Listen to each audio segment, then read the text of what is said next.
Exercise 3.2। इस exercise में आपने डेरिवेटिव्स का constant rule, power rule, sum rule, product rule और कोशेंट रूल यूज़ करना है। इसके अलावा पिछली एक्सरसाइज की तरह टेंजेंट लाइन ड्रॉ करनी है to the graph of a function और एक practical oriented word problem question है। जिन स्टूडेंट्स ने मेरी ये कैलकुलस का निचोड़ वीडियो नहीं देखी है वो कम से कम इसका एक पार्ट जो कि डेरिवेटिव रूल्स से रिलेटेड है वो ज़रूर देख लें।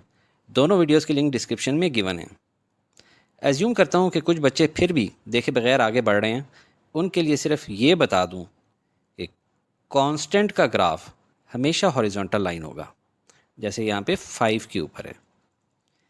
लीनियर फंक्शन यानी जिसकी मैक्सिमम पावर 1 हो उसका graph straight line at a slope होगा, जैसा कि ये 2x का, ये वाला 3x का, ये 4x का। अगर 2x और कांस्टेंट 5 को मिला लिया जाए तो linear with y intercept at 5 होगा।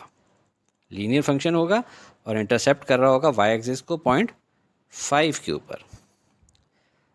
अगर क्वाड्रेटिक फंक्शन हो यानी जिसकी मैक्सिमम पावर 2 हो तो उसका ग्राफ पैराबोला होता है। इसी तरह 2 की पावर्स के मल्टीपल्स जैसे पावर 4, पावर 6 वो भी पैराबोला होते हैं। और क्यूबिक फंक्शन यानी जिसकी मैक्सिमम पावर 3 हो उसका ग्राफ ऐसी कर्व्ड सर्फेस होता है, यानी यहाँ पे ऊपर, यहाँ से यूँ आया, यहाँ से नीचे। इसी तरह जो इसके बाकी ऑड नंबर हैं जैसे x raise power 5, x raise power 7। Question 1 में हमने डिफरेंशिएट करना है टू फंक्शंस के सम को और उनके डिफरेंस को, यानी पहले दो फंक्शंस को सम करेंगे, जो न्यू फंक्शन आएगा उसका डेरिवेटिव लेंगे। इसी तरह दोनों फंक्शंस का डिफरेंस लेंगे, जो न्यू फंक्शन आएगा उसका डेरिवेटिव लेंगे। इस क्वेश्चन के टोटल 4 पार्ट्स हैं। पार्ट ए में दो फंक्शंस गिवन हैं f(x) एंड g(x). इनके सम को हम कह देते हैं h(x), बाद में इनके डिफरेंस को k(x) कहेंगे। तो h(x) अगर निकालना है तो f(x) क्या है, तो 3x + 7, और g(x) क्या है, 6x² + 2x - 3। इन दोनों को ऐड करें तो पहले x² वाली टर्म लिख लेंगे, 6x² + 5x + 4। ये आ गया हमारा जो एडिशन वाला फंक्शन है इसका h(x). अब इसका डेरिवेटिव लेना है तो d/dx of h(x) left side पे आ गया, और राइट साइड पे जो तीनों टर्म्स हैं इस फंक्शन के अंदर उन सब का अलग-अलग डेरिवेटिव लेना है। Derivative of 6x² + derivative of 5x + derivative of 4। अब अगर आपको डेरिवेटिव का ये वाला रूल याद है कि इसको कैसे ओपन करेंगे, जब कांस्टेंट किसी नंबर के साथ मल्टीप्लाई हो रहा हो तो कांस्टेंट के ऊपर तो डेरिवेटिव का असर नहीं होता, वरना रूटीन वाले कांस्टेंट जो अलहदा हो उसका डेरिवेटिव 0 हो जाता है। तो यहाँ पे x² का डेरिवेटिव जो होगा वो 2 यहाँ नीचे आ जाएगा और ऊपर वाले 2 में से 1 माइनस हो जाएगा। तो ये हो जाएगा 2 नीचे आ गया और ऊपर वाले 2 में से 1 माइनस हो गया। इस तरह यहाँ पे 5 का तो असर कोई नहीं होगा, x का जो पावर 1 है वो उतर के इधर आ जाएगी इस 5 से मल्टीप्लाई होने के लिए, और ऊपर 1 में से 1 माइनस हो जाएगा। और ये चूँकि कांस्टेंट है, कांस्टेंट का डेरिवेटिव 0 होता है। अब ये देखें, 6 × 2 = 12, x⁻1 + 5 × x⁻0 यानी 1 यानी +5। तो ये डेरिवेटिव ऑफ फंक्शन h आ गया हमारे पास। अब हम लोग चलते हैं इनका डिफरेंस लेते हैं, जिसको हम कह देंगे k(x), f(x) - g(x). तो f(x) है 3x + 7, और माइनस g(x) के लिए माइनस लिखेंगे, ब्रैकेट के अंदर g(x) लिख देंगे, 6x² + 2x - 3। माइनस की वजह से इनके साइंस चेंज हो जाएंगे। अब हमारा -6x² पहले आ जाएगा और बाकी 3x -2x से +x आ गया और 7 + 3 से 10 आ गया। ये हमारा इनका डिफरेंस आ गया। अब इसका डेरिवेटिव लेंगे तो इसकी राइट साइड की तीनों टर्म्स के डेरिवेटिव अलग-अलग ले लेंगे। अब इसका डेरिवेटिव क्या बनेगा, 2 इधर आ जाएगा, मल्टीप्लाई होगा -6 से, तो ये बन जाएगा -12, और x की एक पावर कम हो जाएगी, ये बन जाएगा -6 × 2 मल्टीप्लाई x⁻2 - 1। x की पावर यहाँ पे 1 है, 1 इधर आ जाएगा और x की पावर 1 - 1 हो जाएगी, तो ये बन जाएगा 1x⁻1 - 1, और डेरिवेटिव होगा कांस्टेंट तो 0 होता है। अब आगे आ जाएं तो ये बन जाएगा -12x + 1। तो ये इसका k(x) का डेरिवेटिव आ गया। अब इसके ग्राफ देखते हैं। ये हमारा ओरिजिनल फंक्शन है एक 3x + 7, जो कि यहाँ पे इस लीनियर फंक्शन के तहत दायर किया जा रहा है, और +7 का इसमें क्या मतलब होता है कि 7 के ऊपर y को इंटरसेप्ट कर रहा है। दूसरा फंक्शन है g(x), ये देखें क्वाड्रेटिक है, जो कि पैराबोला बनता है। -3 का मतलब है कि ये वाई एक्सिस को -3 पे इंटरसेप्ट कर रहा है, और +2x की वजह से ये थोड़ा सा लेफ़्ट साइड पे शिफ्ट हो जाता है। आ जाते हैं आगे, इनका जब सम किया है हम लोगों ने, तो देखिए हमारा मेन फंक्शन जो है ये वाला था, 6x² बड़ा फंक्शन है, तो बेसिकली जो सम होगा वो भी इसी की शेप पे आएगा। और क्या बना था हमारा, 6x² + 5x + 4 +4 का मतलब ये वाई एक्सिस को 4 पे इंटरसेप्ट करेगा। जो इनका डिफरेंस बना था वो था -6x² + x + 10।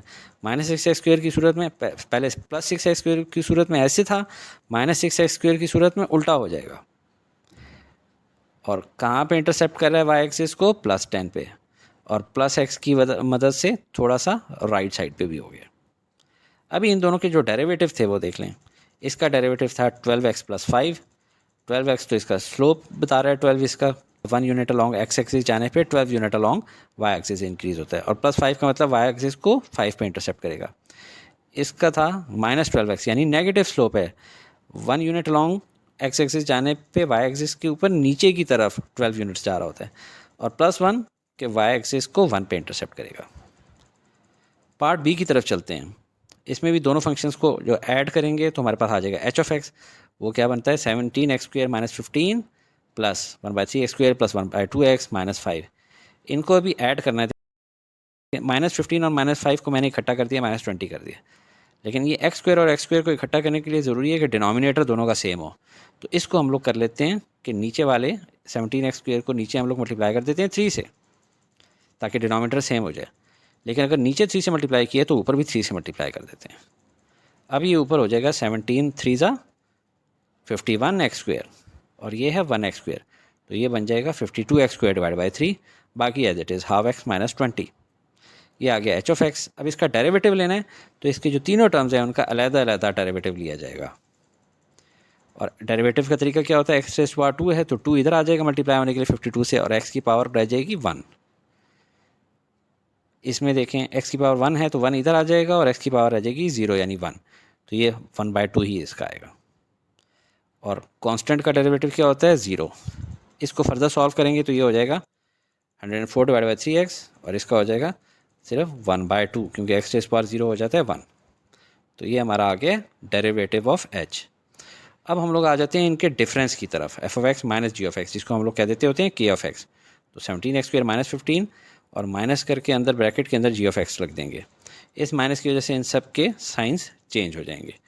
अब देखिए -15 और 5 से तो बन जाएगा -10, और ये -1/3x² और +17x² को अभी हम लोगों ने ऐड करना है। और वही तरीका जो यहाँ पे हम लोगों ने अप्लाई किया था कि इसके नीचे डिनोमिनेटर को 3 से मल्टीप्लाई करेंगे, ताकि दोनों x² की टर्म्स के अंदर जो डिनोमिनेटर है सेम हो, तभी हम इनको प्लस माइनस कर सकते हैं। जब नीचे 3 से मल्टीप्लाई किया तो ऊपर भी 3 से मल्टीप्लाई कर देंगे।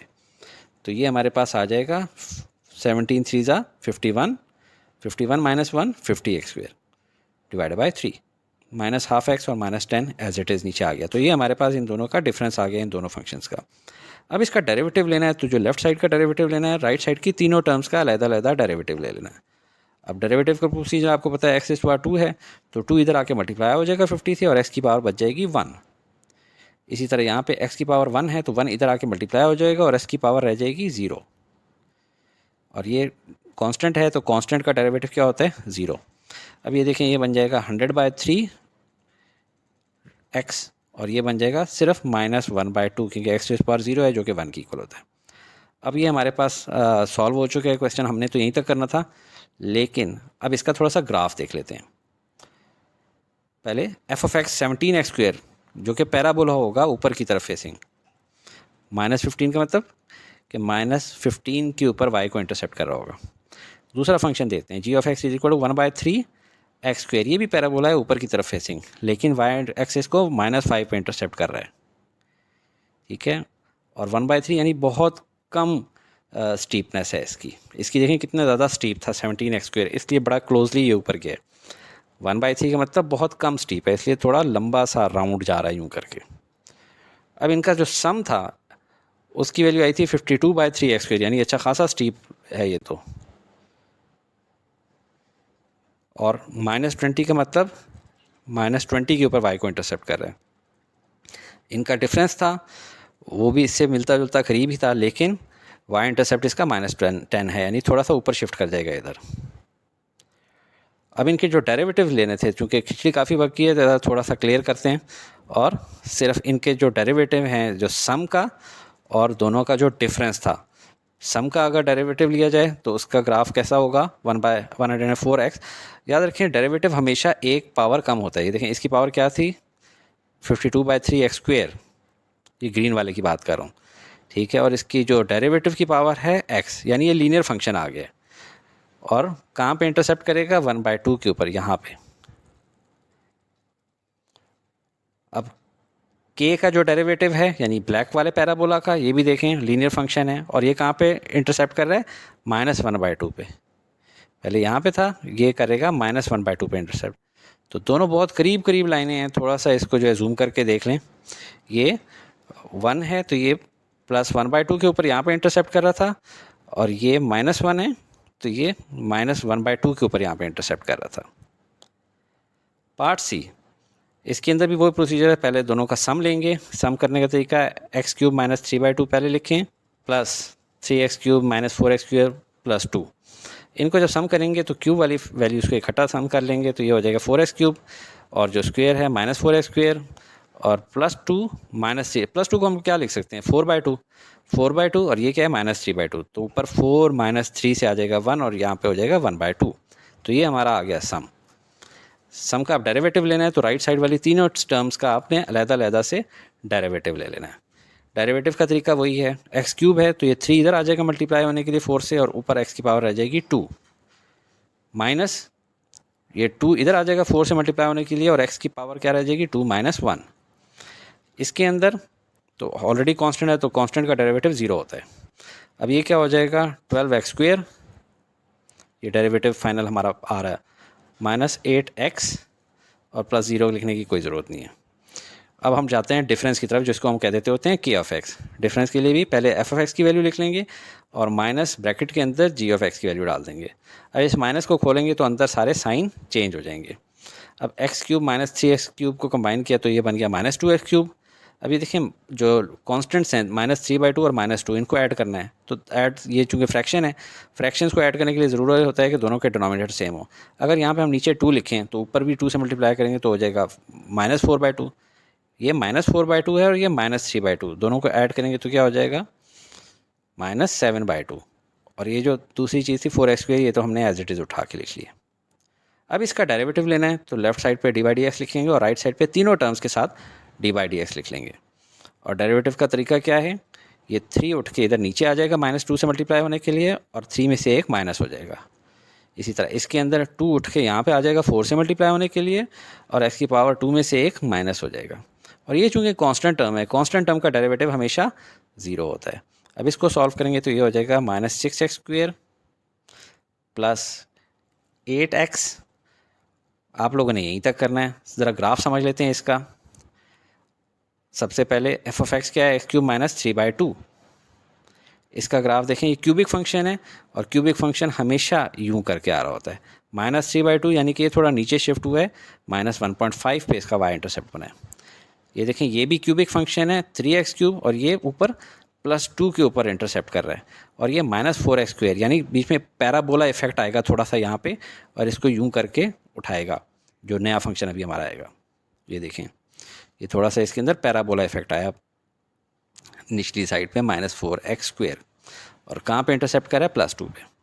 अब इन दोनों फंक्शंस को जब ऐड करेंगे तो हमारे पास 4x³ - 4x² + 1/2 आया था, यानी इन दोनों को ऐड किया तो हमारे पास ये वाला फंक्शन आ गया बीच में। इनका जब डिफरेंस निकाला तो -2x³ आ गया, यानी इससे नीचे की तरफ जा रहा था पैराबोला, तो थोड़ा सा डिफरेंस आया नीचे की तरफ, और -7/2 के ऊपर इंटरसेप्ट, यानी -3.5 के ऊपर इंटरसेप्ट किया। अगर आपको 100% नहीं भी समझ आ रहा तो उसके लिए टेंशन ना लें, क्योंकि ये सॉफ्टवेयर से बनते होते हैं। अच्छा, h(x), अब चूँकि खिचड़ी ज़्यादा बच गई है, थोड़ा सा क्लियर करते हैं इसको।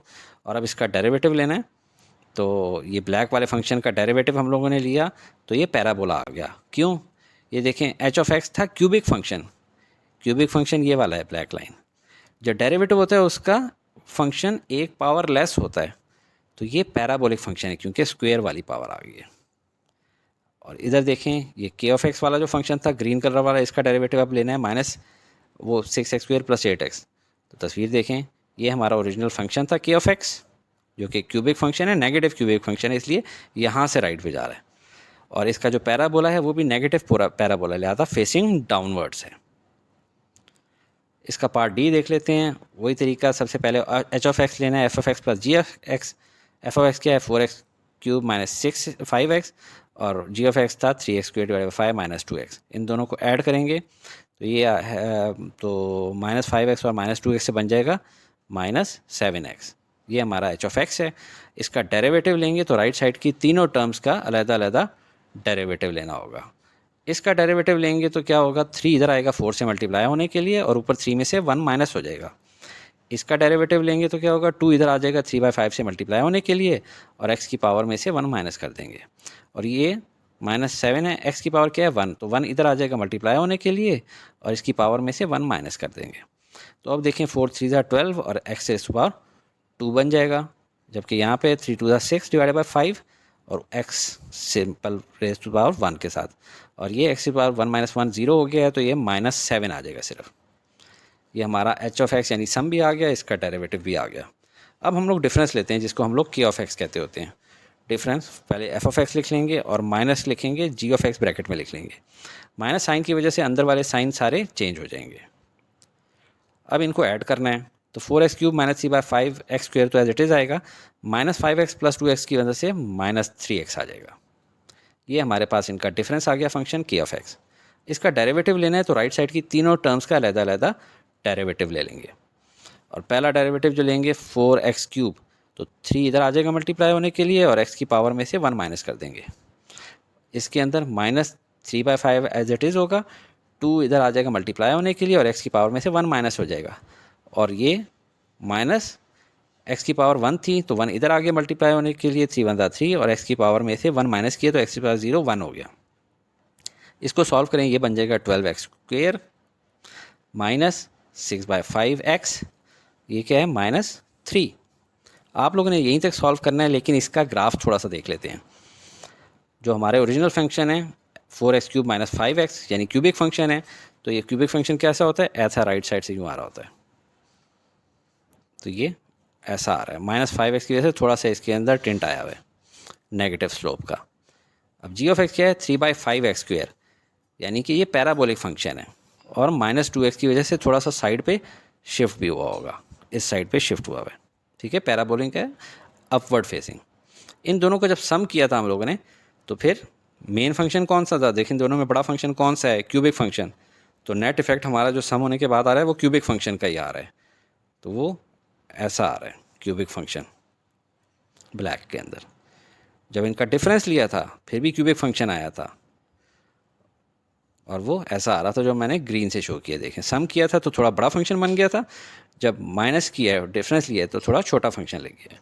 अब इनके डेरिवेटिव्स देखने हैं तो थोड़ा सा हम लोग क्लटर कम करते हैं। ये ब्लैक वाला देखें क्यूबिक फंक्शन है 4x³ वाला, इसका जो डेरिवेटिव लिया तो वो स्क्वायर फंक्शन आ गया, यानी पैराबोला आ गया, upward facing with y intercept at -7। यहाँ पे y इंटरसेप्ट कर रहा होगा। देखें जो के ऑफ एक्स हमारा दूसरा फंक्शन है ग्रीन कलर वाला, वो भी उसकी वैल्यू क्या है 4x³, वो भी क्यूबिक फंक्शन था ना। देखें ये इस तरीके से जा रहा था ग्रीन वाला, इसका जब डेरिवेटिव लिया तो वो स्क्वायर फंक्शन आ गया, उसकी भी देखें वैल्यू 12x² है, यानी पैराबोला की स्टीपनेस तो वही है, लेकिन इंटरसेप्ट कहाँ पे कर रहा है, -3 के ऊपर। Question number 2, use the product rule to find out the derivative of the following functions. इसके 4 पार्ट्स हैं।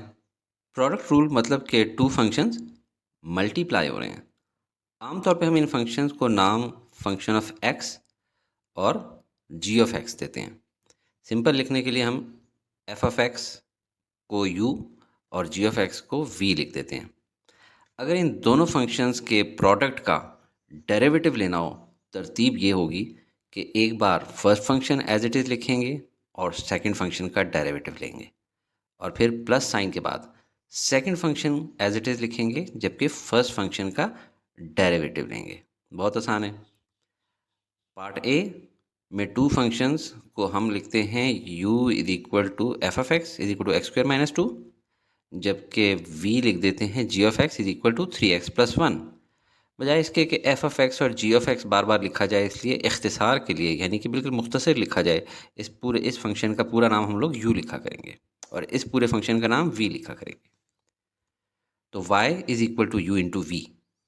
अब इसके हम लोगों ने डेरिवेटिव लेना है इसके प्रोडक्ट का, यानी लेफ्ट साइड को भी हम लोग यूँ लिख देंगे d by d x of y is equal to d by d x of u into we.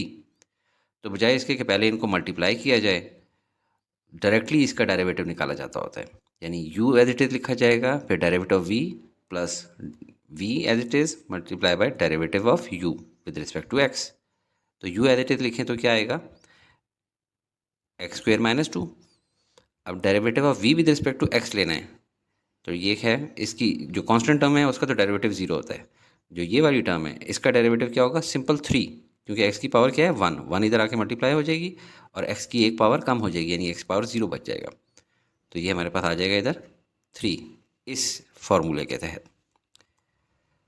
Plus v लिखना है एज इट इज़, v क्या है 3x प्लस वन, और derivative of u with respect to x लिखना है, तो वो क्या हो जाएगा कि देखिए कांस्टेंट का डेरिवेटिव तो ज़ीरो हो जाएगा, तो एक्स स्क्वेयर का डेरिवेटिव क्या हो जाएगा 2x, क्योंकि 2 इधर आ जाएगा और x की पावर में से एक कम हो जाएगा, तो ये 2x हो जाएगा। अब इनको मल्टीप्लाई करेंगे, एक्स स्क्वायर माइनस टू को जब 3 से मल्टीप्लाई करेंगे तो हमारे पास आ जाएगा 3x स्क्वायर माइनस सिक्स, और जबकि 3x प्लस वन को जब 2x से मल्टीप्लाई करेंगे तो हमारे पास आ जाएगा 6x square plus 2x square. अब देखें 3x स्क्वायर और 6x स्क्वायर ऐड होकर बन जाएंगे 9x स्क्वायर, और राइट साइड पे 2x था वो एज इट इज़ रहा और माइनस सिक्स रहा। तो ये हमारे पास आ गया है y का डेरिवेटिव, यानी इनके प्रोडक्ट का डेरिवेटिव, जिसको हम y प्राइम कह देते हैं। अगर ओरिजिनल फंक्शन को आपस में मल्टीप्लाई किया जाता, ये जो u और v थे, तो इस तरह से इक्वेशन आती जो कि क्यूबिक की होती, 3x cube plus x cube minus six x minus two. और क्यूबिक फंक्शन का आपको पता है कि ग्राफ कैसा होता है, ऐसा होता है कि यूँ आता है और यूँ जाता है, लेकिन ये प्योर क्यूबिक फंक्शन नहीं है, इसमें थोड़ा क्वाड्रेटिक टच भी है, लिहाजा ये अपवर्ड यूँ करके एक थोड़ा सा क्वाड्रेटिक पैराबोला बना रहा है। माइनस सिक्स एक्स का इसमें इफेक्ट क्या हुआ था कि नेगेटिव स्लोप भी बीच में यूँ करके डाल रहा है, और माइनस टू कि ये फंक्शन कहाँ से क्रॉस करेगा y को, y एक्सिस को माइनस टू के ऊपर इंटरसेप्ट करेगा। खैर ये ग्राफ आपको बनाने की ज़रूरत नहीं है, लेकिन कॉन्सेप्ट पता होने चाहिए, क्योंकि आगे जाके जब कोन्स में जाएंगे तो आपका जहन चलना चाहिए। इसका जब हम लोगों ने डेरिवेटिव लिया तो देखिए वो पैराबोलिक बन गया, 9x स्क्वेयर यानी अपवर्ड फेसिंग होगा, और प्लस 2x इसका स्लोप बता रहा है कि कितना इसका स्लोप है, माइनस सिक्स कि ये माइनस सिक्स के ऊपर इंटरसेप्ट कर रहा है। Part B, y is equal to 7x4 plus 2x into x square minus four. इसमें भी वही काम करेंगे, u कह लेंगे हम लोग पहले फंक्शन को और v कह लेंगे दूसरे फंक्शन को, और इनको पहले मल्टीप्लाई करेंगे और इनका डेरिवेटिव भी लेना होता है। तो d by d x of y is equal to d by d x of u into v, और बजाय इसके कि पहले मल्टीप्लाई करें और फिर डेरिवेटिव लें, सिर्फ दिखाने के लिए यूँ करके ब्रैकेट में लिख देंगे कि ये मल्टीप्लाई होंगे और इनका डेरिवेटिव लिया जाएगा, जिसका फार्मूला हम लोग सीख चुके थे, u into derivative of v with respect to x plus v as it is multiply by derivative of u with respect to x। यानी एक दफ़ा एक को नॉर्मल रहने दें और दूसरे का डेरिवेटिव लें, और दूसरी दफ़ा दूसरे को नॉर्मल रहने दें और पहले को डेरिवेटिव लें। अब u क्या है 7x4 प्लस 2x, और derivative of v with respect to x लेंगे तो ये क्या बन जाएगा, कांस्टेंट का तो जीरो हो जाता है, एक्स स्क्वेयर से बन जाएगा 2x plus v as it is x square minus four, और derivative of u with respect to x लेंगे तो u क्या है 7x रेज़ पावर फोर, तो 4 जब इधर आएगा 4 7 28 और x क्यूब बन जाएगा, और प्लस 2x से 2 बन जाएगा, 28x क्यूब प्लस 2। अब इनको आपस में अगर मल्टीप्लाई करें तो ये आ जाएगा 14x raise power five plus 4x raise to power two, और राइट साइड वालों को मल्टीप्लाई करें तो पहले एक्स स्क्वेयर को जब मल्टीप्लाई किया 28x क्यूब से तो ये बन गया 28x5, फिर एक्स स्क्वेयर को मल्टीप्लाई किया 2 से तो ये बन गया 2x स्क्वेयर। अब माइनस फोर को मल्टीप्लाई करते हैं इससे तो ये बन जाएगा माइनस 112x क्यूब, और माइनस फोर को जब प्लस 2 से मल्टीप्लाई किया तो ये बन गया माइनस 8।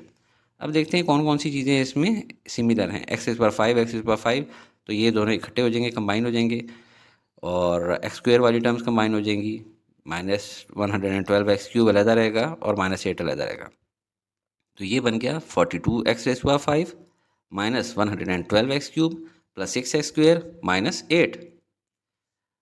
ओरिजिनल फंक्शन को अगर मल्टीप्लाई करते तो क्या होता, देखें 7x⁶ तक जा रहा था, यानी कि बहुत ही कोई कॉम्प्लेक्स किस्म का ग्राफ है।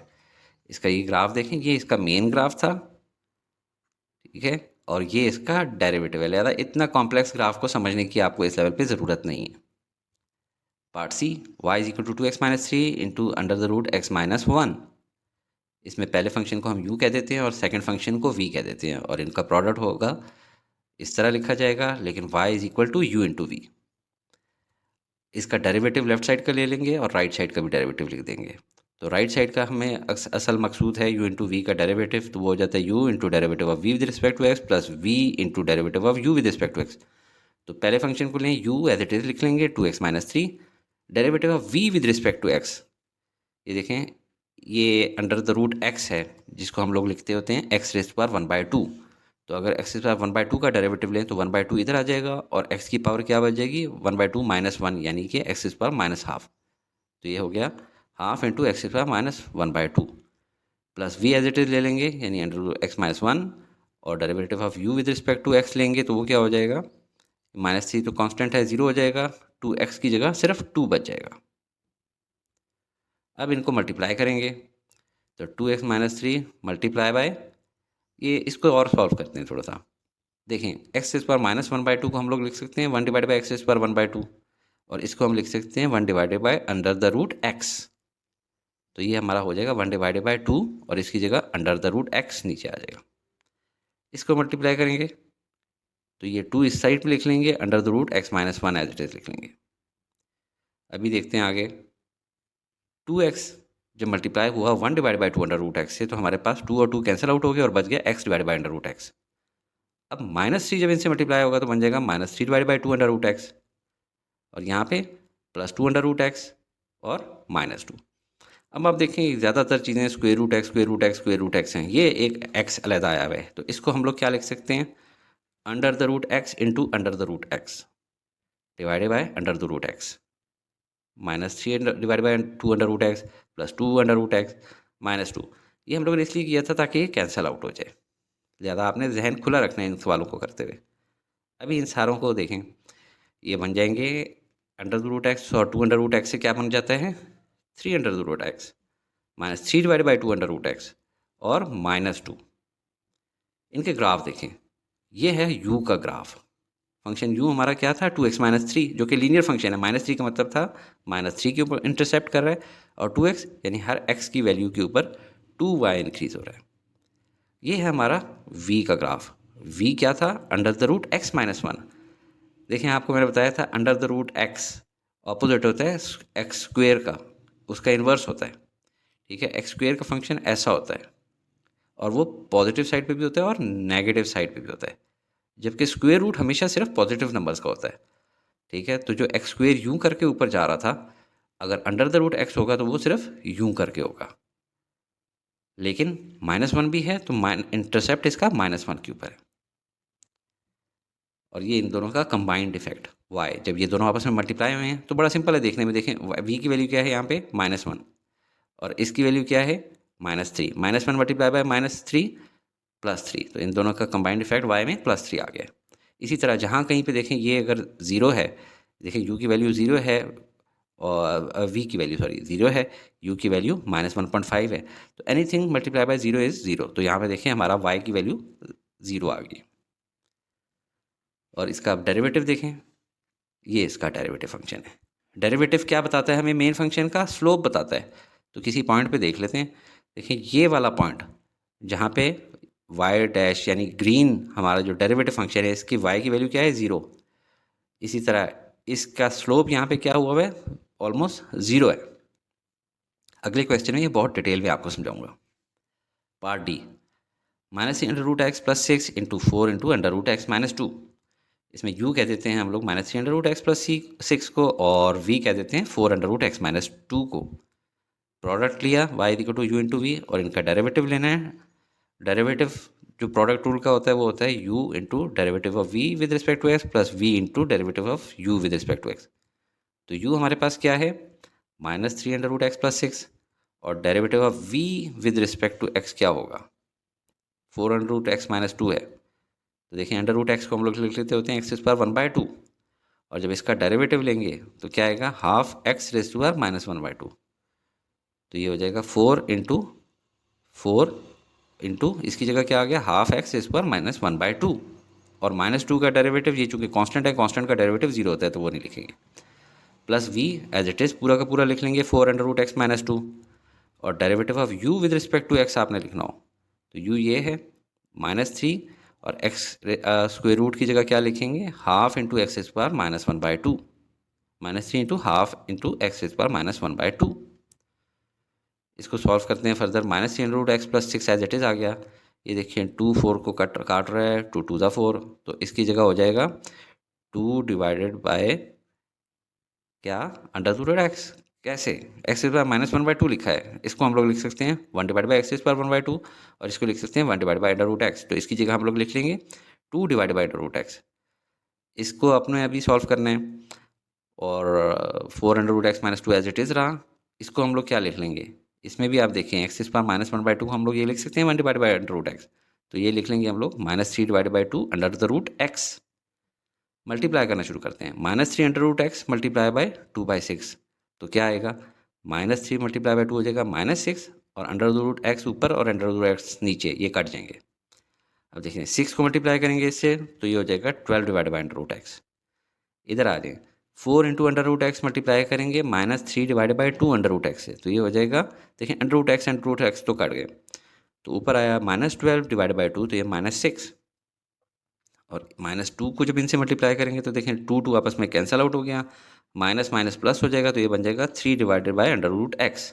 इससे भी हमारे पास फाइनली y डेरिवेटिव आ जाएगा जो कि होगा, देखिए 12 डिवाइड बाई √x और 3 डिवाइड बाई √6 से आ गया हमारे पास 15 डिवाइड बाई √x और -6 और -6 से -12, ये हमारे पास डेरिवेटिव आ गया। अब देखें हमारे जो ओरिजिनल फंक्शंस थे, ये था हमारा u फंक्शन का ग्राफ। कैसे, देखिए u है √x। √x जो है ऑपोजिट होता है, इन्वर्स होता है स्क्वायर का। जो स्क्वायर फंक्शन होता है उसका यूँ पैराबोला बनता होता है और सिर्फ राइट साइड वाला हिस्सा उसका देखा जाए तो ये वाला होता है। और x √x उसका इन्वर्स होता है, तो होना तो यूँ चाहिए था, लेकिन ये जो साथ में माइनस है ये इसको उल्टा कर रहा है, यानी नेगेटिव साइड पर लेके जा रहे हैं, तो इसलिए यूँ करके जा रहे हैं। और ये 3 इसका स्लोप है, +6 ये इंटरसेप्ट किधर करेगा y एक्सिस को, ये +6 के ऊपर। अब v देखते हैं, v क्या है 4 √x। अब देखें ये पॉजिटिव साइड वाला है तो ये ऊपर की तरफ जा रहा है यूँ। स्लोप भी इसका ज़्यादा है पिछले वाले से, पिछले वाले का 3 था, नेगेटिव था लेकिन 3 था, इसका स्लोप पॉजिटिव है और 4 है, ज़्यादा है। -2 का मतलब y एक्सिस को -2 के ऊपर इंटरसेप्ट कर रहा है। इन दोनों का प्रोडक्ट जो था वो हमारे पास था u इंटू वी या y। ये आसान है समझना, देखने u की वैल्यू यहाँ पे u की वैल्यू यहाँ पे क्या आ रही है, तकरीबन है 6 और v की वैल्यू क्या है यहाँ पे है तकरीबन 1 पॉइंट समथिंग। तो ये दोनों 6 मल्टीप्लाई बाय -1 तो क्या आ जाएगी, माइनस में आ जाएगी। इसी तरह यहाँ पे आ जाए, यहाँ कहीं पे अगर u की वैल्यू है, v की वैल्यू है 0 जो ऑरेंज लाइन है, ठीक है, तो 0 मल्टीप्लाई बाय एनीथिंग जो कि u की वैल्यू है, आंसर क्या आएगा 0। तो लिहाजा u इंटू वी की वैल्यू यहाँ पे 0 है। इसी तरह यहाँ पे आ गए, u की वैल्यू यहाँ पे 0 है, u मल्टीप्लाई बाय मर्जी बड़ी सी वैल्यू है 6 है, तो 0 मल्टीप्लाई बाय एनीथिंग इज 0, इसलिए हमारा u into v product function यहाँ पे 0 है। इसका डेरिवेटिव अगर लेते हैं तो पहले बाकी को हटा देते हैं, अब इसका डेरिवेटिव लेंगे तो ये देखिए डेरिवेटिव हमें क्या बताता होता है, डेरिवेटिव हमें स्लोप बताता है हमारे ओरिजिनल फंक्शन का, ठीक है। जब इसको हम लोग देखें तो इसकी जो वैल्यू यहाँ पे है, अभी देखें मिसाल के तौर पे, तो यहाँ पे इसकी y वैल्यू क्या है 0, x वैल्यू तो यहाँ पे आ रही है तकरीबन 1 पॉइंट समथिंग, लेकिन y वैल्यू इसकी क्या है 0। तो ये 0 हमें बता रहा है कि हमारे ओरिजिनल फंक्शन का यहाँ पे स्लोप क्या है 0, और आपको नज़र भी आ रहा है यहाँ पे, देखें यहाँ पे थोड़ी देर के लिए रुक रहा है। इसको मैं आपको एनिमेट करके थोड़ा सा समझाता हूँ। ये ब्लू लाइन हमारा ओरिजिनल फंक्शन है, जबकि ये ऑरेंज लाइन उसका डेरिवेटिव है। डेरिवेटिव हमें क्या बताता होता है, हमें ओरिजिनल फंक्शन का स्लोप बताता होता है। तो अगर मैं x की वैल्यू जो डेरिवेटिव के ऊपर है, फ़िलहाल देखें अगर 0 रखूं तो यहाँ पे तो दोनों फंक्शन पे कुछ नज़र नहीं आ रहा। अगर इसकी वैल्यू को मैं 0.5 कर दूं x की वैल्यू को, तो अभी भी हमारा जो डेरिवेटिव फंक्शन है वो तो हमारी स्क्रीन से ही बाहर जा रहा है, यहाँ पे कहीं पे कुछ है। लेकिन चलें हम इसको कर देते हैं x की वैल्यू को 1 अगर सेलेक्ट करें तो ये देखें अभी हमारे डेरिवेटिव की वैल्यू y वैल्यू क्या है यहाँ पे तकरीबन 3, और हमारे यहाँ पे इस पॉइंट पे देखें तो इसका स्लोप है 3। ये जो y की वैल्यू है, जो हमारे रेड फंक्शन जो कि डेरिवेटिव फंक्शन की 3 वैल्यू है, ये हमें बता रही है कि यहाँ पे हमारा जो ओरिजिनल फंक्शन है उसका स्लोप होगा 3। देखें काफ़ी ऊपर स्लांटिंग है।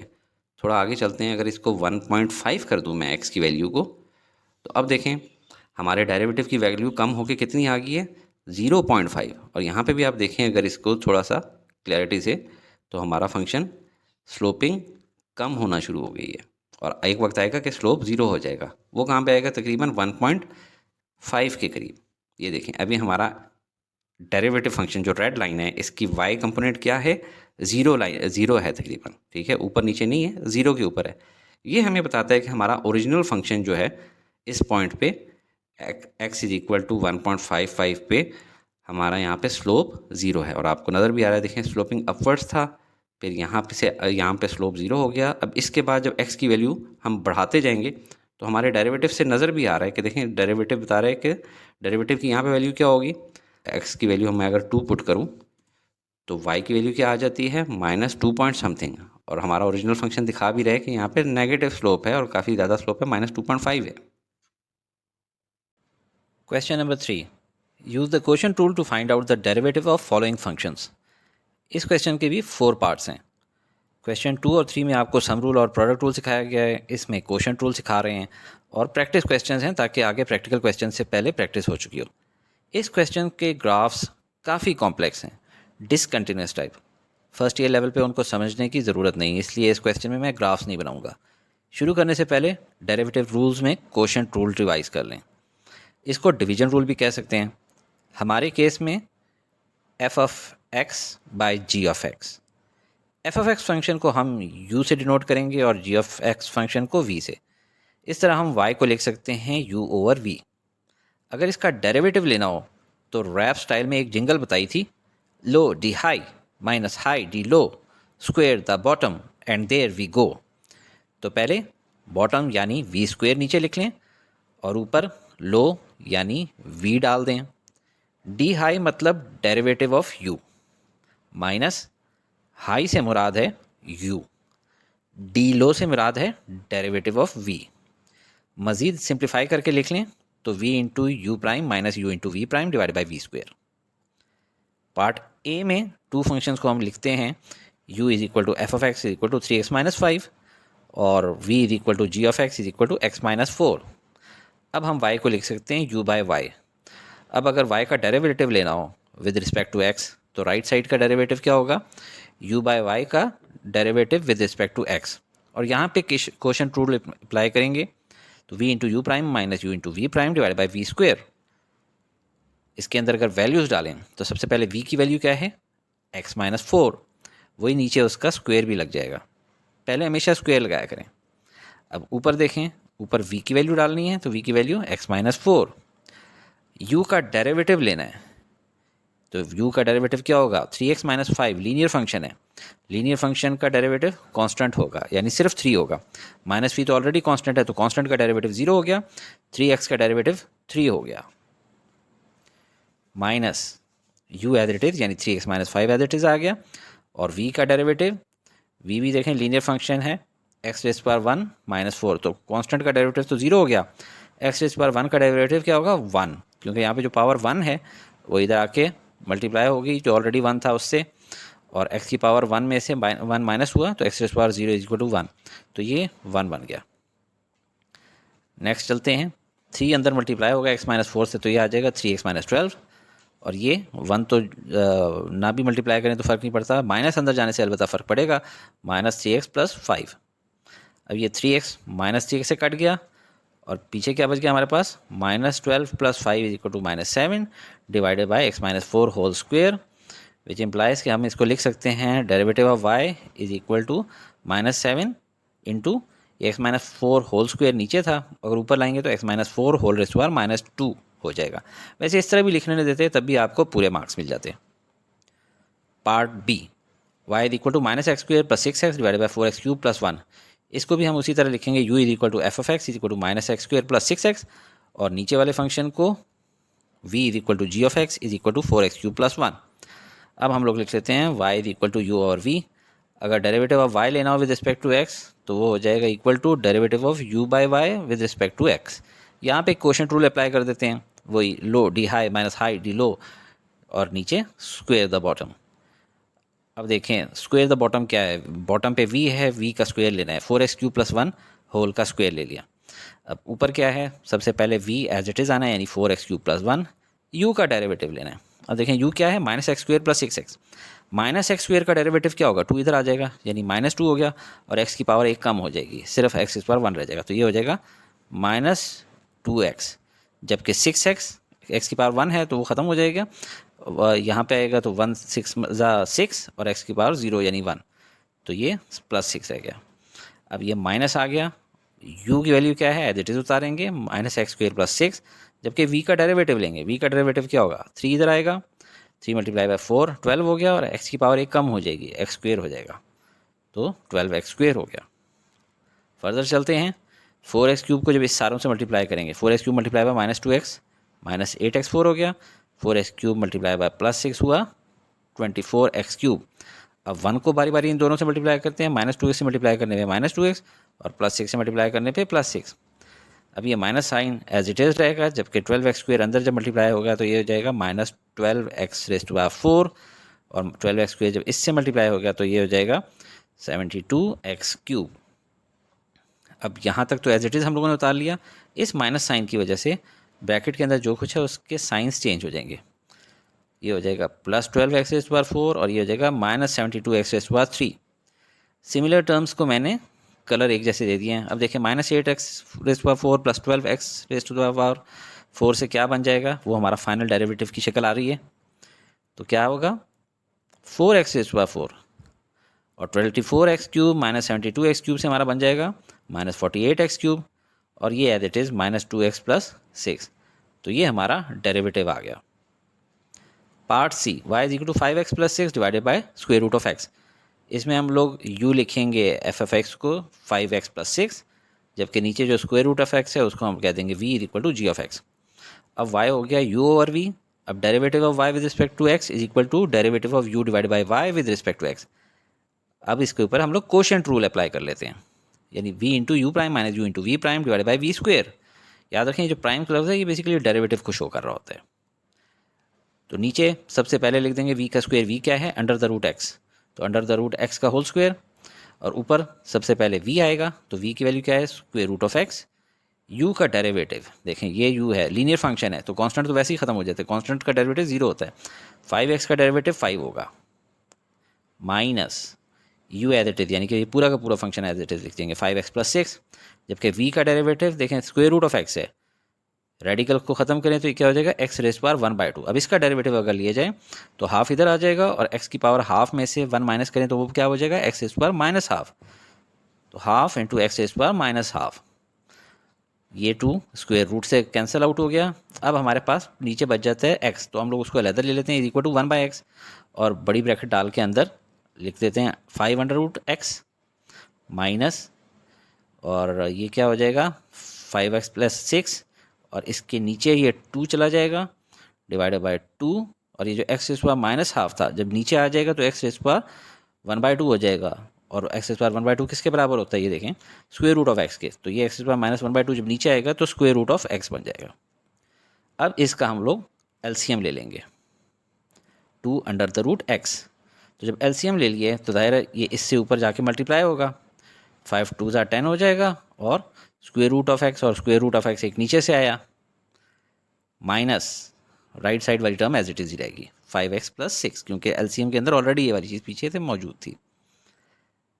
अब चलते हैं 5 × 2 = क्या हो जाएगी 10 और √x multiply by √x whole square हो गया, तो स्क्वायर और whole square root cancel out हो गया, ये बच गया x, माइनस अंदर गया, दोनों टर्म्स के साइन चेंज हो गए तो ये बन गया -5x - 6।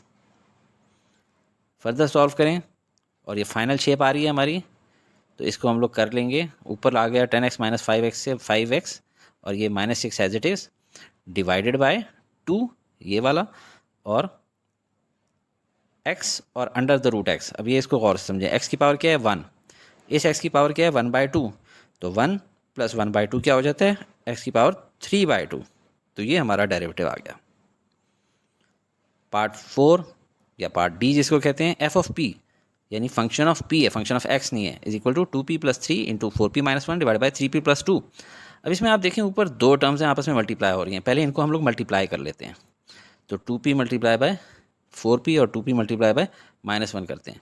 तो 2p मल्टीप्लाई बाय 4p से आया 8p², 2p मल्टीप्लाई बाय -1 से आया -2p। अब 3 को मल्टीप्लाई करेंगे 4p से तो वो आ जाएगा 12p, और 3 को मल्टीप्लाई करेंगे -1 से तो ये आ जाएगा -3। अभी देखें 12p और -2p फर्दर भी सॉल्व हो सकते हैं, जगह थोड़ी है इसलिए मैं डायरेक्ट ही बस लिख देता हूँ।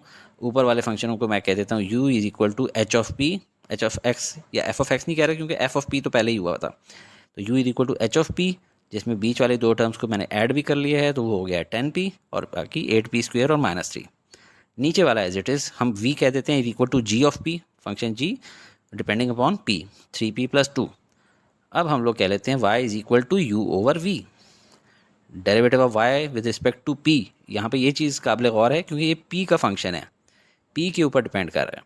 तो derivative of y with respect to p is equal to derivative of u divided by y with respect to p। अब यहाँ से हम लोगों ने क्वोशिएंट रूल इस्तेमाल कर लेना है, ठीक है, low d high minus high d low divided by square the bottom. तो पहले स्क्वायर द बॉटम करते हैं, v का स्क्वायर, v क्या है 3p + 2, इसका स्क्वायर आ गया, और यही शुरू में v के तौर पे एज इट इज़ डायरेक्टली लिखेंगे न्यूमरेटर में। u का डेरिवेटिव, u क्या है 8p² + 10p - 3, लंबा चौड़ा चीज़ है। 8p² का डेरिवेटिव क्या होगा, 2 इधर आ जाएगा, 2 8 = 16 और p की पावर 1 रह जाएगी 16p। 10p यानी सिंपल p की पावर 1 है तो 1 इधर आकर 10 से मल्टीप्लाई हो जाएगा और p की पावर 0 रह जाएगी, तो ये सिर्फ 10 बच जाएगा। और -3 चूँकि कांस्टेंट है, कांस्टेंट का डेरिवेटिव 0 होता है। फिर माइनस आएगा, u एज इट इज़ आ गया साथ में। v का डेरिवेटिव, v क्या है 3p + 2, लीनियर फंक्शन है, और 2 तो ख़त्म ही हो जाएगा क्योंकि कांस्टेंट का डेरिवेटिव 0 होता है, 3p का डेरिवेटिव 3 होता है। कलर क्योंकि यहाँ पे भी 3 लिखा था, मैं डिफरेंट कलर में लिख रहा हूँ। अब इसको फर्दर सॉल्व करते हैं। 3p + 2 जब अंदर मल्टीप्लाई होगा 16p + 10 से, पहले 3p को मल्टीप्लाई करते हैं तो ये क्या बन जाएगा 3p multiply by 16p 48p², 3p multiply by 10 30p। अब 2 को मल्टीप्लाई कर देते हैं 16p से 32p, 2 को मल्टीप्लाई कर देते हैं 10 से, ही हो गया 20, 0 का कोई अमल दखल नहीं होगा। और आगे चलते हैं, माइनस बाहर ही रहा, 3 अंदर मल्टीप्लाई हो गया, 3 multiply by 8 24p², 3 multiply by 10p 30p, और 3 मल्टीप्लाई बाई -3 -9। नेक्स्ट स्टेप में ये माइनस अंदर लेके जाना होगा और इन दोनों को ऐड कर लेंगे, तो ये हो गया 48p² + 62p + 20। अब ये माइनस साइन अंदर जाएगा तो तीनों के साइंस चेंज हो जाएंगे, -24p² -30p + 9। ये कलर कोड मैंने आपकी आसानी के लिए किया ताकि लाइक टर्म इजीली आप ऐड कर सकें। तो अब हमारा फाइनल डेरिवेटिव आने वाला है जो कि इक्वल होगा 48p² -24p² को ऐड करें तो हो जाएगा 24p², 62p और -30p इनको ऐड करेंगे तो हो जाएगा +32p, और 20 और 9 को ऐड करने से +29। Question number 4. Find an equation of a tangent line to the graph of a function at the particular point in the following functions. इसके 4 पार्ट हैं। ये प्रैक्टिकल नेचर का इंपॉर्टेंट क्वेश्चन है। इसके तमाम पार्ट्स के ज़रा मैं आपको ग्राफ दिखा दूँ ताकि आपको थोड़ा सा आइडिया हो जाए। 3x - 7 लीनियर फंक्शन है और इसमें वो कह रहे हैं कि हमें इस पॉइंट 3,2 यानी x एक्सिस के अलॉन्ग 3 और y एक्सिस के अलॉन्ग 2 इस पॉइंट के ऊपर टेंजेंट बना के दें। ये समझ लें जो लीनियर फंक्शन होता है ना उसका टेंजेंट भी सेम वही फंक्शन होता है, यानी इसका टेंजेंट लाइन भी जो बनेगी उसकी इक्वेशन होगी y = 3x - 7। अगला फंक्शन है पार्ट बी हमारे पास x3, उसका ग्राफ ऐसा होता है और उसमें x = -1/2 कहा गया है, यानी -0.5, y नहीं बताया गया। तो y मालूम करने के लिए हम इसी x के अंदर -1/2 डालेंगे और हमारे पास y भी आ जाएगा, तो वो पॉइंट हमारा बनेगा ये।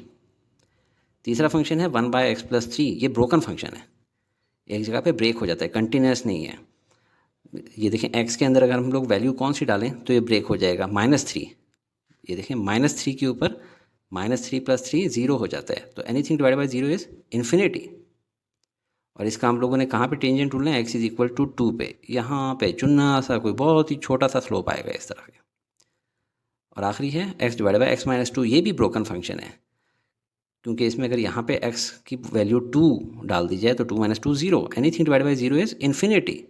तो 2 के ऊपर ये इन्फिनिटी के ऊपर चला जाएगा। और इसका हम लोगों ने कहाँ पे टेंजेंट ड्रॉ करना है, 3,3 पे, एक्स एक्सिस के लॉन्ग 3 और वाई एक्सिस के लॉन्ग भी 3, इस पॉइंट पे, जो कि ऐसा बनेगा तकरीबन। पार्ट ए, गिवन फंक्शन है 3x - 7, लीनियर फंक्शन है क्योंकि x की मैक्सिमम पावर 1 है। लीनियर फंक्शन का स्लोप कांस्टेंट होता है। इसका ग्राफ देखने में ऐसा है, 3x का मतलब है कि x के अलॉन्ग 1 यूनिट इंक्रीज होने पे y के अलॉन्ग 3 यूनिट्स इंक्रीज होगा। जैसा स्टार्ट में बताया, लीनियर फंक्शन का स्लोप हमेशा कांस्टेंट रहता है। स्लोप को m से डिनोट करते हैं। स्लोप इक्वेशन ही को टेंजेंट इक्वेशन कहते हैं और इसे ऐसे लिखते हैं। हमें जो पॉइंट्स गिवन होते हैं उनके साथ टेंजेंट बनाना होता है, वो x1 और y1 है। डेरिवेटिव फंक्शन के उसी x कोऑर्डिनेट पे y की वैल्यू से ओरिजिनल फंक्शन का स्लोप मिल जाता है। अगर ओरिजिनल फंक्शन में y कोऑर्डिनेट ना भी गिवन हो तो आप x कोऑर्डिनेट को फंक्शन में पुट करके y कोऑर्डिनेट मालूम कर सकते हैं। तो हमारा पॉइंट जिस पे हमने टेंजेंट ड्रॉ करना है वो है 3,2। स्लोप मालूम करने के लिए ओरिजिनल फंक्शन का डेरिवेटिव लेंगे, जो कि लीनियर फंक्शन के केस में कांस्टेंट ही आता है। यहाँ 3 आया है, डेरिवेटिव फंक्शन कांस्टेंट लाइन है, ड्रॉ कर लेते हैं एट y = 3। जब फंक्शन और डेरिवेटिव फंक्शन दोनों ड्रॉ हो जाएं तो गिवन x पॉइंट पे आप दोनों को ज्वाइन कर लें किसी वर्टिकल लाइन से। अब टेंजेंट लाइन इक्वेशन यूज़ करते हैं, y - 2 = 3 × x - 3, जिसको सॉल्व करें तो हमारे पास आ जाएगा y = 3x - 7, जो कि बिल्कुल ओरिजिनल फंक्शन के ऊपर ही आएगा। ज़रा इसको गौर से देखें, इस पॉइंट पे हमने टेंजेंट बनाना है, हमारे पास जो टेंजेंट लाइन की इक्वेशन आई है वो आई है 3x - 7, तो इसी के बिल्कुल ऊपर ही आएगा। ये आपके MCQs में भी आ सकते हैं। आपको कहा जाए ये एक फंक्शन है और नीचे 4 ऑप्शन दिए जाएँ, बताए जाएँ कि इसका टेंजेंट लाइन की इक्वेशन इसकी क्या होगी। ये आपके पास फंक्शन है, इसके ऊपर ये एक पॉइंट आपको दे दिया जाएगा और कहा कि इसके ऊपर कोई टेंजेंट लाइन की इक्वेशन क्या होगी। तो जो लीनियर फंक्शन होगा उसको देखते ही स्टूडेंट पहचान जाएगा कि इसकी तो exactly same as it is वही फंक्शन रिपीट होना है। पार्ट बी, गिवन फंक्शन है x3। इस फंक्शन में y कोऑर्डिनेट गिवन नहीं है, तो फंक्शन में x की वैल्यू पुट करके हमें y कोऑर्डिनेट मिल जाता है।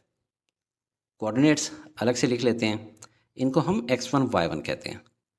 अब x³ का डेरिवेटिव लेते हैं जो कि बना 3x²। उसमें x कोऑर्डिनेट पुट करते हैं जिससे डेरिवेटिव फंक्शन का y कोऑर्डिनेट हमें मिल जाएगा, जिसे मेन फंक्शन का स्लोप कहते हैं m। अब स्लोप इक्वेशन या टेंजेंट लाइन इक्वेशन में वैल्यूज़ पुट इन करते हैं और सॉल्व करते हैं। ये बन जाएगा y + 1/8 = 3/4 × x + 1/2। अब देखिए नीचे सबसे बड़ा नंबर है 8। अगर हम लेफ़्ट साइड को भी 8 से मल्टीप्लाई करें और इधर राइट साइड को भी 8 से मल्टीप्लाई करें तो ये डिनोमिनेटर से कुछ जान छूट जाएगी। देखें, लेफ़्ट साइड पे 8 से मल्टीप्लाई किया तो ये हो गया 8y, जब इसको 8 से मल्टीप्लाई किया तो ये 8 से कट गया तो 1, इधर जब 8 से मल्टीप्लाई किया तो 8 3 था 24 और नीचे 4, और जारी बात है इसके साथ क्योंकि मल्टीप्लाई हो ही रहा है तो एक ही दफ़ा होना था। अभी ये 4 1 ज़ा 4, 4 6 ज़ा 24, मज़ीद सिंप्लीफाई कर लिया। चलें आगे, ये आ जाएगा 8y + 1 = 6x + 3। ये 6x + 3 क्यों हो गया? इस 6 को जब इससे मल्टीप्लाई किया तो 6x, जब 6 को इधर से मल्टीप्लाई किया तो ऊपर 6 आया था लेकिन डिवाइडेड बाई 2 हुआ तो 3 हो गया। 8y जब इन दोनों को इधर लेके आए तो -6x - 3 + 1, फर्दर सॉल्व करेंगे तो 8y - 6x - 2 = 0। फर्दर सॉल्व करते हैं, डिवाइडेड बाई 2 कर देते हैं सबको, तो 4y - 3x - 1 = 0। इसके अगर साइन चेंज करते हैं क्योंकि -3x अच्छा नहीं लग रहा तो सारों को माइनस से मल्टीप्लाई करते हैं तो ये हो जाएगा 3x - 4y + 1 = 0। अब एनिमेट करते हैं जिसमें डेसिमल में वैल्यूज़ यूज़ करी जाएँ तो आसान होता है। जैसे -1/2 और -1/8 हमारे पास 2 पॉइंट हैं तो उनको हम लिख लेते हैं -0.5 और -0.125। m की वैल्यू 3/4, ये तो आसान है, 0.75 याद रहेगा। हमारे पास जो फंक्शन गिवन है वो है x3, जिसका ग्राफ ऐसा होता है कि ऊपर से नीचे आया, नीचे से लेफ़्ट गया और लेफ़्ट से फिर नीचे गया। इसके जो हमें पॉइंट्स गिवन हैं जिसके ऊपर हम लोगों ने स्लोप बनाना है वो है ये वाला पॉइंट -0.5 -0.125। इसका डेरिवेटिव हम लोगों ने लिया है तो क्या है y = 3x²। देखिए ये क्यूबिक फंक्शन था, क्यूबिक फंक्शन का डेरिवेटिव क्वाड्रेटिक होता है, ⁻² वाला है। अब इसके अंदर हम लोग x = -0.5 के ऊपर हम लोगों ने लेना है, तो डेरिवेटिव में भी -0.5 के ऊपर हम लोग देखेंगे कि हमारे y कोऑर्डिनेट की वैल्यू क्या है, जो कि हम लोगों ने फाइंड आउट की थी। ये -0.5 के ऊपर हमारे डेरिवेटिव की y वैल्यू थी 0.75 या 3/4। अब इससे हमें पता लग गया कि हमारा यहाँ पे जो स्लोप है वो है 0.75 का।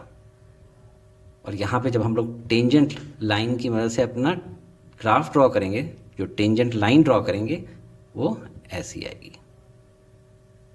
पार्ट सी, गिवन फंक्शन है 1/x+3। इस फंक्शन में y कोऑर्डिनेट गिवन नहीं है, तो फंक्शन में x की वैल्यू पुट करके हम y कोऑर्डिनेट ढूंढते हैं। 1/2+3 से आ जाएगा 1/5। ये y कोऑर्डिनेट मिल गया। कोऑर्डिनेट्स अलग से लिख लेते हैं, इनको हम x1 y1 कहते हैं। अब फंक्शन का डेरिवेटिव लेना है, इसलिए फंक्शन के x+3 को ऊपर ले जाते हैं raised to the power -1। अब डेरिवेटिव लेते हैं तो ये हो जाएगा, जो -1 है ये इधर आ जाएगा और x+3 की जो पावर है -1, इसमें से एक 1 माइनस हो जाएगा, x+3 raised to the power -2 हो जाएगा। इसमें x कोऑर्डिनेट पुट करते हैं जिसकी वैल्यू 2 थी, तो -1 × 2 + 3 होल स्क्वायर -2, इससे हो गया -1 × 5 -2 या -1/5 या -1/25, जिसे मेन फंक्शन का स्लोप भी कहते हैं m। अब स्लोप इक्वेशन या टेंजेंट लाइन इक्वेशन में वैल्यूज़ पुट करके सॉल्व करते हैं। इसको सॉल्व करना है तो 25 से लेफ़्ट साइड को भी और राइट साइड को भी मल्टीप्लाई कर दें, क्योंकि डिनोमिनेटर में सबसे बड़ा नंबर 25 है, ताकि हमारे पास स्ट्रेट लाइन में इक्वेशन आ जाए। तो ये हो जाएगा 25y, और ये जब इससे 25 मल्टीप्लाई हो जाएगा तो ये बन जाएगा -5, और इज इक्वल टू जब इससे 25 मल्टीप्लाई होगा तो सिर्फ ऊपर बच जाएगा -1, और ये x-2 एज इट इज़ रह जाएगा। तो ये फर्दर सॉल्व करते हैं तो ये हो जाएगा 25y - 5 इज इक्वल टू -1 जब अंदर जाएगा तो ये हो जाएगा -x+2। सॉल्व करें 25y - 5, ये दोनों टर्म्स इस तरफ आएगी तो इनके साइन चेंज हो गए, +x - 2 इज इक्वल टू 0, -5 और -2 मिलके हो जाएंगे -7 is equal to 0। x + 25y - 7 is equal to 0। ये हमारी टेंजेंट लाइन की इक्वेशन है। अब एनिमेट करता हूँ जिसमें डेसिमल में फिगर्स यूज़ करूँगा, लिहाजा 2,1/5 की जगह हम लिखेंगे 2,0.2 और -1/25 की जगह -0.04। ओरिजिनल फंक्शन जो हमें गिवन है वो f(x) = 1/x+3, जिसका ग्राफ ऐसा ब्रोकन ग्राफ बनता था। जो हमारे पास कोऑर्डिनेट्स हैं उसके मुताबिक हमारा पॉइंट है यहाँ पे, जो कि हैं 2,0.2। इसका जो डेरिवेटिव निकला था वो था -1 × x+3 - 2, जिसका ग्राफ ऐसा बनता है। तो x कोऑर्डिनेट जिसके ऊपर हम लोगों ने टेंजेंट मालूम करना है वो है 2, तो हम लोग 2 के ऊपर एक वर्टिकल लाइन ड्रॉ करते हैं जो कि डेरिवेटिव में से भी गुजरे, और वो डेरिवेटिव को किस जगह पे इंटरसेप्ट कर रही है वो हम लोगों ने x की वैल्यू 2 को डेरिवेटिव के फंक्शन में ऐड करके मालूम किया था -1/25, जो कि ये वाला पॉइंट बनता है।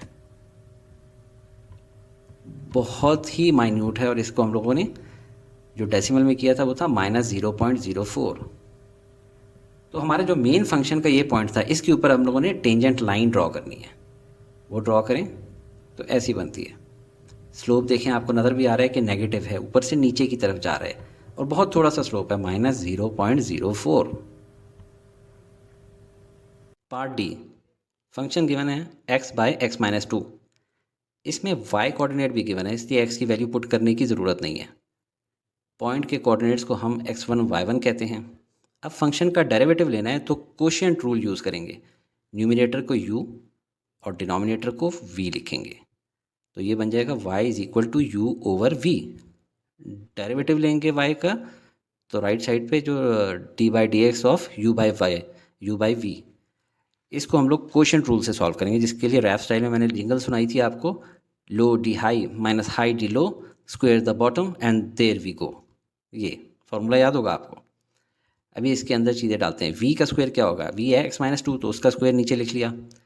ऊपर सबसे पहले v लिखना है तो x-2, u का डेरिवेटिव, u सिंगल x है तो इसका डेरिवेटिव हो जाता है 1 आ गया, minus u as it is x लिख लिया, और v का डेरिवेटिव, v देखें x-2 है तो कांस्टेंट को तो वैसे ही 0 होता है, तो x का डेरिवेटिव हो गया 1।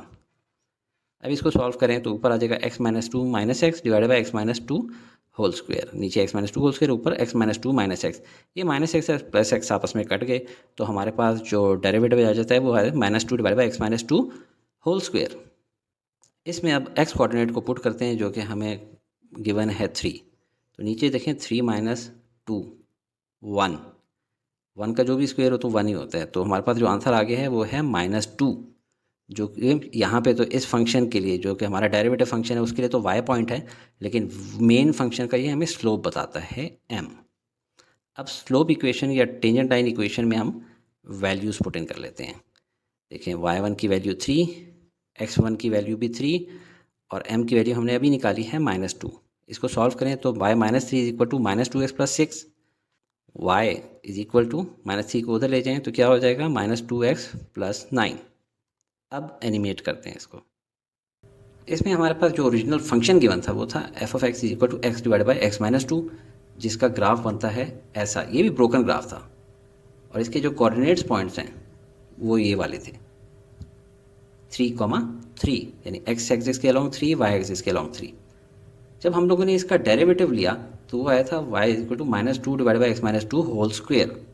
जो डेरिवेटिव का ग्राफ ड्रॉ करते हैं तो वो ऐसा ग्राफ बनता है, बहुत ही डिफ़िकल्ट किस्म का।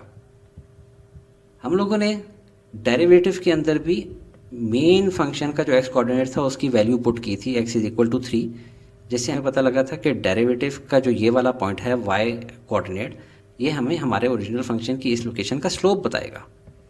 तो ये क्या वैल्यू हमें मिली थी 3, -2। ये -2 स्लोप है, यानी आपको देखने से भी नज़र आ रहा है कि यहाँ पे स्लोप -2 है।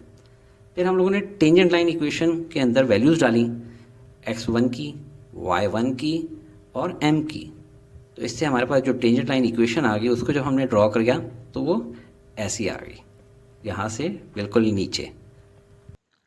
Question number 5, for a thin lens of constant focal length p, काम की बात इसमें constant focal length p, the object distance x and the image distance y are related by the formula 1/x plus 1/y is equal to 1/p।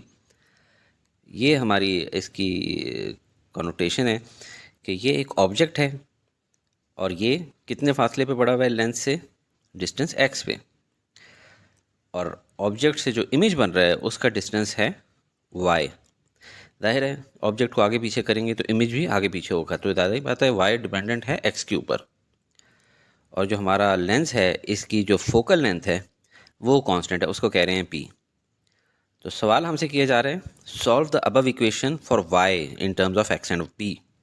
बिल्कुल बच्चों वाला सवाल है, class 7-8 का, बस LCM लेना है और y के मालूम करने कि y is equal to what. Part B, determine the rate of change of y with respect to x, यानी dy/dx मालूम करना है। फिर बहुत ही आसान है, पहले पार्ट ए करते हैं। तो 1/x plus 1/y is equal to 1/p, अगर इसमें से 1/y निकालना है तो वो हमारा हो जाएगा इज इक्वल टू 1/p, और जब 1/x को साइड पे ले जाएंगे तो हो जाएगा -1/x। अब राइट हैंड साइड का LCM ले लें तो वो होगा p इंटू एक्स, और ऊपर लेफ्ट साइड पे क्या आ जाएगा x माइनस p, तो ये हमारा आ गया 1/y। हमें तो y चाहिए तो इसका हम रेसिप्रोकल ले लेंगे, यानी कि ऊपर का नीचे और नीचे का ऊपर कर लेंगे दोनों साइड्स को, तो ये हो जाएगा y is equal to px over x minus p। अब हम लोगों को चाहिए डेरिवेटिव, तो इसको हम लोग इस तरह लिख सकते हैं जिस तरह क्वोशंट रूल में लिखते थे, y is equal to u over v, क्योंकि इसके ऊपर क्वोशंट रूल अप्लाई होगा, और u हम लोग लिख रहे हैं px की जगह और v लिख रहे हैं x माइनस p की जगह। अब dy/dx अगर करना है तो वो हो जाएगा dy/dx ऑफ u/v, और क्वोशंट रूल के लिए मैंने आपको जो जिंगल सिखाई थी वो क्या थी, low d high minus high d low square the bottom and there we go, यानी सबसे पहले बॉटम को स्क्वायर कर लेना है और ऊपर लो यानी जो लो है v है, डी हाई यानी डेरिवेटिव ऑफ द हाई यानी u का, माइनस हाई यानी जो ऊपर चीज़ है एज इट इज़ डी लो यानी जो नीचे चीज़ है v, उसका डेरिवेटिव ले लेना। अब देखते हैं v, पहले नीचे लिख लेते हैं v square, x minus P का स्क्वेयर। अब v ही ऊपर आना है, x माइनस पी, u का डेरिवेटिव, u क्या है, p इंटू एक्स, तो इससे हमारे पास आ जाएगा p। ये p कैसे आ गया, देखें अगर x हो तो सिंपल उसका डेरिवेटिव होता है 1, कांस्टेंट होता है, क्योंकि ये एक लीनियर फंक्शन है, x की पावर 1 है। अगर 2 इंटू एक्स हो, यानी कांस्टेंट भी साथ में मल्टीप्लाई हो रहा है, तो इसका जो डेरिवेटिव होगा कांस्टेंट एज इट इज़ रह जाएगा। जब मल्टीप्लाई हो रहा है तो कांस्टेंट एज इट इज़ रह जाता है, तो 2 आ जाएगा। अगर 3x स्क्वेयर होता तो 2 इधर आके 3 से मल्टीप्लाई हो जाता और x की पावर 1 कम हो जाती, 6x। हमारे केस में px था, तो px बिल्कुल 2x से मिलता जुलता है, p कांस्टेंट है, तो हमारा आंसर आ गया p minus u as it is लिखना है, यानी कि px, और v का डेरिवेटिव यानी x माइनस पी का डेरिवेटिव। अब देखें ये कांस्टेंट अलहदा लिखा हुआ है, बीच में माइनस है, तो कांस्टेंट का डेरिवेटिव तो 0 हो जाएगा और x का डेरिवेटिव 1। अब इसको सॉल्व करते हैं, नीचे x minus p whole square, ऊपर p को जो मल्टीप्लाई करेंगे इससे, तो ये हो जाएगा px, इससे माइनस पी स्क्वायर और ये माइनस px। अब px और माइनस px कट गया, हमारा पीछे बच गया y का derivative is equal to minus p square और x minus p whole square. ये हमारा सेकेंड पार्ट का आंसर है कि y with respect to x, ये इसका रेट ऑफ चेंज है।